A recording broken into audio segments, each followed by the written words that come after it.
Hi friends, வணக்கம் and welcome back to my channel உப்பு புளி. எல்லோரும் எப்படி இருக்கீங்க? சேஃபாக இருக்கீங்களா? வீட்டில் தான் இருக்கீங்களா? வீட்டில் இருந்தீங்கன்னா சேஃபாக இருங்க. இன்றைக்கி நம்ம பார்க்க போகிற ரெசிபி மட்டன் லிவர் ஃப்ரை எப்படி செய்கிறதுன்னு தான். வாங்க இந்த ரெசிபி எப்படி செய்கிறதுன்னு பார்க்கலாம். இதுக்கு நான் ஒரு 1/4 கிலோ போல் மட்டனுடைய அந்த லிவர் பார்ட்ஸ் மட்டும் எடுத்து வச்சுருக்கேன். மட்டனுடைய அந்த ஈரல் வந்துட்டு உங்களுக்கு இந்த மாதிரி தான் இருக்கும். இதை நீங்கள் பீஸாக கட் பண்ணிக்க வேண்டியது தான். உங்களுக்கு எந்த அளவுக்கு பீஸ் வேணுமோ அந்த அளவுக்கு கட் பண்ணிக்கலாம். நான் ஒரு நார்மல் சைஸில் கட் பண்ணிக்கிறேன்.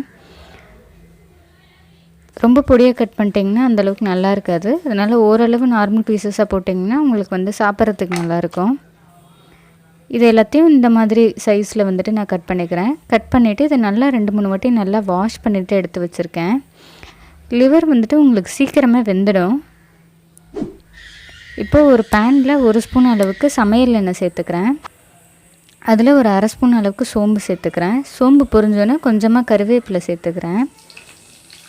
இப்போ கருவேப்பிலையும் நல்லா பொரிஞ்சதுக்கப்புறம் வெங்காயம் சேர்க்குறேன். வெங்காயம் ஒரு வெங்காயம் பொடியாக கட் பண்ணி சேர்க்குறேன். சின்ன வெங்காயம் இருந்தால் அது கூட சேர்த்துக்கலாம்.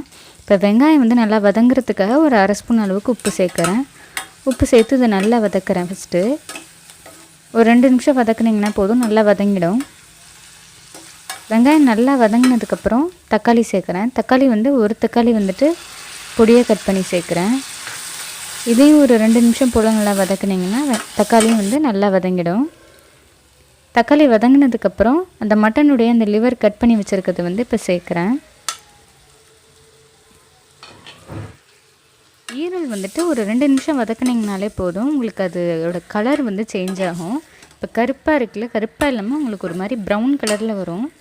ஒரு 2 நிமிஷத்துலேயே ப்ரௌன் கலரில் வந்துடும். இந்த மாதிரி ப்ரௌன் கலரில் வந்துருச்சு. வந்ததுக்கப்புறம் இப்போ மசாலா ஐட்டம்ஸ்லாம் இப்போ சேர்த்துக்க வேண்டியது தான். இஞ்சி பூண்டு பேஸ்ட் 1 ஸ்பூன் அளவுக்கு சேர்க்குறேன்.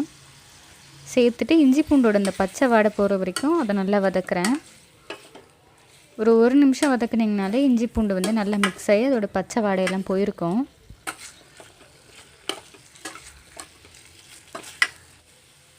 இதுக்கப்புறம் ஒரு 1/2 ஸ்பூன் அளவுக்கு மஞ்சள்தூள் சேர்க்குறேன். 2 ஸ்பூன் அளவுக்கு மிளகாய் தூள் சேர்க்குறேன். காரத்துக்கு ஏற்ப நீங்கள் கூட்டவோ குறைச்சிக்கவோ செஞ்சுக்கலாம். இப்போ அதே மாதிரி 2 ஸ்பூன் அளவுக்கு நான் தனியா தூள் சேர்க்குறேன். மிளகு ஒரு 1/2 ஸ்பூன் அளவுக்கு தூளாக சேர்க்குறேன்.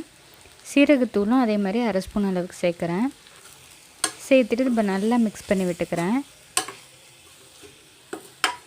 ஒரு 1 நிமிஷத்துக்கு நல்லா மிக்ஸ் பண்ணணும். இந்த மசாலாலாம் கரிஞ்சிடாமல் பார்த்துக்கோங்க.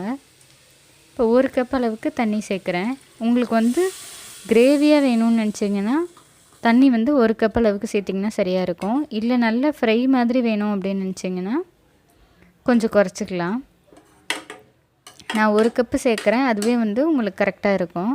இப்போ இதை மூடி ஒரு 10 நிமிஷம் மீடியம் ஃப்ளேமில் வச்சுருந்திங்கனாலே போதும். ஈரல் நல்லா வெந்துடும். இப்போ 10 நிமிஷம் கழிச்சு பார்த்திங்கன்னா உங்களுக்கு இந்த மாதிரி லைட்டாக கிரேவியோடு இருக்குது.